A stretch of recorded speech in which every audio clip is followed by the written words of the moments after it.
जय जवाहर जय छत्तीसगढ़ साथियों, छत्तीसगढ़ के डेली न्यूज में आप सभी का स्वागत है। आज है सोमवार 7 अक्टूबर, नवरात्रि के पंचम दिवस, जहां मां स्कंद माता की पूजा की जाती है पंचम दिवस पर। तो जानेंगे छत्तीसगढ़ की दिन भर की तमाम बड़ी खबरों को। तो लगातार आप हमारे चैनल पर बने रहिए। चैनल को सब्सक्राइब कीजिए और बेल वाला आइकन को भी प्रेस करिए ताकि आने वाले नए नए वीडियो का नोटिफिकेशन सबसे पहले आपके पास पहुँचता रहे। तो चलिए बिना किसी देरी के जानते हैं छत्तीसगढ़ के खबरों की ओर रुख डालते हैं। पर आ रहा है, छत्तीसगढ़ के पूर्व मंत्री व सांसद बृजमोहन अग्रवाल ने सपरिवार डोंगरगढ़ माता के दर्शन करने पहुंचे। मां बमलेश्वरी के दर्शन कर उन्होंने प्रदेश के खुशहाली की कामना की है, जिसके बाद बृजमोहन अग्रवाल मीडिया से मुखातिब हुए। इस दौरान सांसद बृजमोहन अग्रवाल ने कांग्रेस नेताओं के बयान पर पलटवार किया। आरोप लगाने का काम कर रहे पूर्व गृह मंत्री और कांग्रेस नेता ताम्रध्वज साहू ने डोंगरगढ़ में बयान दिया कि भाजपा सरकार में प्रदेश की क्राइम रेट बढ़ गई है। उनके इस बयान पर सांसद बृजमोहन अग्रवाल ने कटाक्ष किया। बृजमोहन अग्रवाल ने कहा कि विपक्ष में बैठे हैं और आरोप लगाने का काम कर रहे हैं और भाजपा अपना काम कर रही है। इस दौरान कांग्रेस द्वारा न्याय यात्रा को सफल बताने पर कहा, अच्छा है, अभी उन्हें और 4 साल इंतजार करना पड़ रहा है। अगली खबर आ रही है विजय शर्मा को लेकर। नारायणपुर और दंतेवाड़ा जिले की सीमावर्ती इलाके में शुक्रवार को पुलिस और नक्सलियों के बीच मुठभेड़ हुई। मुठभेड़ में जवान को बड़ी सफलता मिली। जवान ने 31 नक्सलियों को मार गिराया था। अभी जवान नक्सलियों का शव लेकर दंतेवाड़ा लौट रहे हैं। इस बीच रायपुर के साइंस कॉलेज मैदान में सेना की सैन्य प्रदर्शनी में सीएम, डिप्टी सीएम सहित कई नेता मंत्री शामिल हुए। इस दौरान ईटीवी भारत ने छत्तीसगढ़ के डिप्टी सीएम और गृह मंत्री विजय शर्मा से बातचीत की। बातचीत के दौरान डिप्टी सीएम ने कहा कि सैन्य समारोह पहले से ही निर्धारित था। कल का ऑपरेशन छत्तीसगढ़ के इतिहास का सबसे बड़ा नक्सल ऑपरेशन रहा। पिछली बार कांकेर में 29 नक्सली मारे गए थे। अब 31 शव बरामद किए गए हैं। 1-2 और भी शव बरामद होने की संभावना है। मैं जवानों को बधाई देता हूं, उनके शौर्य पर उनके भुजाओं की ताकत के कारण यह संभव हो पाया है। नारायणपुर, दंतेवाड़ा, बीजापुर के एसटीएफ के डीआरजी फोर्सेज और एसटीएफ के फोर्सेज थे, जिन लोगों ने नक्सलियों की कंपनी की नंबर 6 को समाप्त कर दिया है। अगली खबर है गरबा को लेकर। 3 अक्टूबर से नवरात्र के पावन पर्व की शुरुआत हो चुकी है। यह 12 अक्टूबर तक चलेगा। नवरात्र के 9 दिनों में गरबा समिति के लोग रास गरबा का आयोजन करते हैं। आयोजन समितियों की ओर से रास गरबा में एंट्री के लिए पैसे लिए जाते हैं। ऐसे में अमलेश्वर स्थित खारू नदी के तट पर श्री महाकाल धाम में यह आयोजन 5 अक्टूबर से 8 अक्टूबर तक 4 दिवसीय रास गरबा का आयोजन होने जा रहा है, जो पूरी तरह से निःशुल्क है। पास की व्यवस्था भी श्री महाकाल धाम के द्वारा की गई है। समिति की ओर से इससे निःशुल्क पास दिया जा रहा है। एक पास में 4 लोग इस रास गरबा में हिस्सा ले सकते हैं। श्री महाकाल धाम प्रमुख पंडित प्रिया शरण त्रिपाठी ने बताया कि भगवान के पास आने वाले के लिए किसी तरह के पैसे खर्च करने की जरूरत नहीं है। यहाँ का खर्चा श्री महाकाल धाम के द्वारा निर्वहन किया जाता है। 4 दिनों तक होने वाले रास गरबा का यह आयोजन पूरी तरह से निःशुल्क रहेगा। नवरात्रि के बारे में उन्होंने बताया कि यह माता पार्वती के पर्व का उत्सव है। माता पार्वती और भगवान कात्यायनी के साक्षी मानकर सभी भक्त एक उत्सव के रूप में रास गरबा को करते हैं। ऐसे कहा जाता है कि रास गरबा करने से भक्त की सभी मनोकामनाएं पूर्ण हो जाती है। अगली खबर है मुख्यमंत्री विष्णुदेव साय को लेकर। विष्णुदेव साय ने नारायणपुर दंतेवाड़ा सीमा पर हुए पुलिस नक्सली मुठभेड़ में 31 नक्सलियों के मारे जाने की पर खुशी जाहिर की है।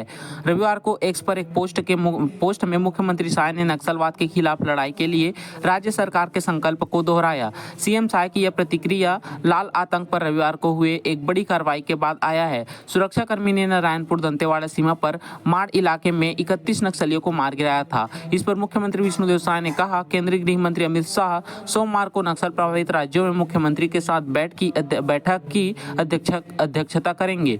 इससे पहले एकत्र हुए 40 से 50 नक्सलियों की मौजूदगी की सूचना मिलने पर डीआरजीओ दंतेवाड़ा, डीआरजी नारायणपुर और एसटीएफ टीमों ने संयुक्त अभियान शुरू किया था। पुलिस के मुताबिक जंगल में नक्सलियों को घेरने के बाद सुरक्षाकर्मियों और नक्सलियों के बीच भारी गोलीबारी हुई थी। जब से हमने राज्य में सत्ता संभाली है, हम लगातार नक्सलवाद के खिलाफ लड़ रहे हैं। ऐसा विष्णुदेव साय जी ने पोस्ट करके साझा किया है। धमतरी जिले के गंगरेल में आयोजित 2 दिवसीय जल जगार महोत्सव का रविवार को समापन हुआ। महोत्सव के अंतिम दिन छत्तीसगढ़ विधानसभा अध्यक्ष रमन सिंह पहुंचे।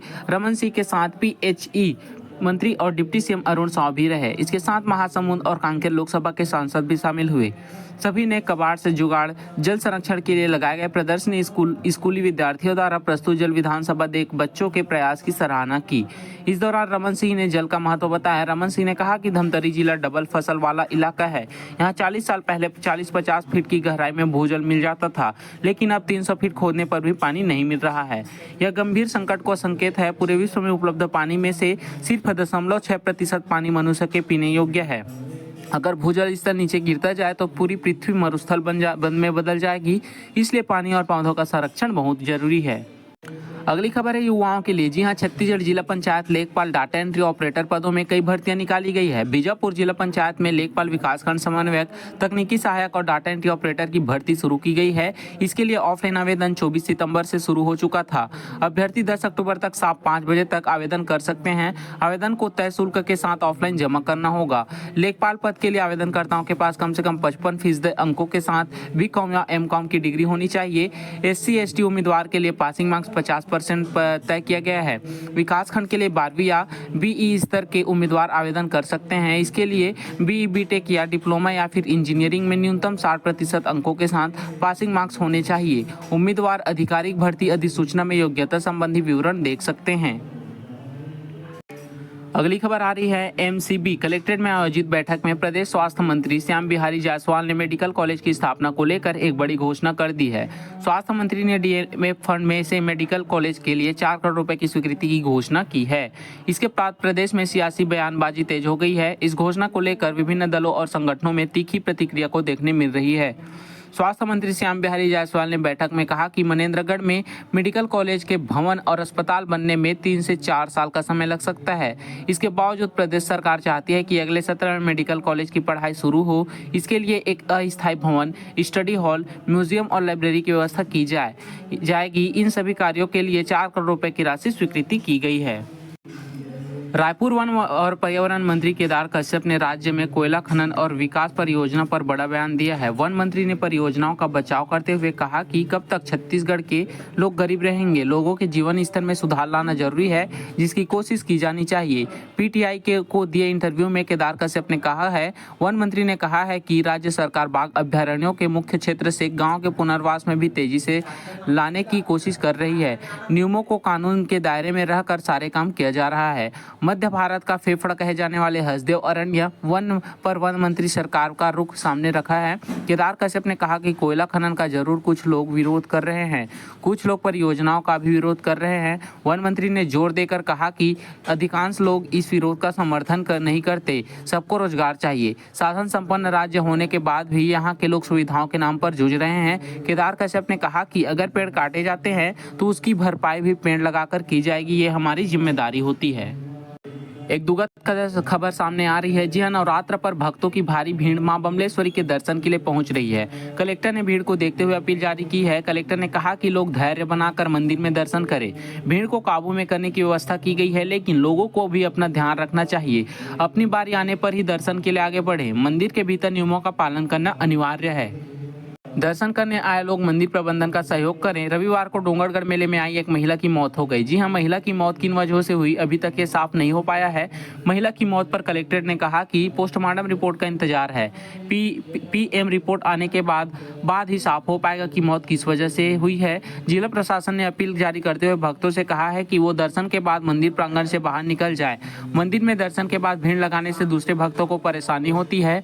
दुर्गा पूजा के मौके पर हर दिन लाखों भक्त मां बमलेश्वरी के दरबार में मां का आशीर्वाद लेने के लिए पहुंच रहे हैं। डोंगरगढ़ मेले में आज एक 35 से 40 वर्ष की महिला की मौत भी हो गई है। तो साथियों, छत्तीसगढ़ के फटाफट खबर को हमने बता दिया है। दिन भर की बड़ी खबर है जो हम शाम 5 बजे आपको बताते हैं। तो सुबह शाम छत्तीसगढ़ के न्यूज़ के लिए आप हमारे चैनल पर बने रहिए। चैनल को सब्सक्राइब जरूर कीजिएगा और बेल वाला आइकन को भी प्रेस कर लीजिए ताकि हमारे आने वाले नए अपडेट्स का पता आप सभी को लगता रहे।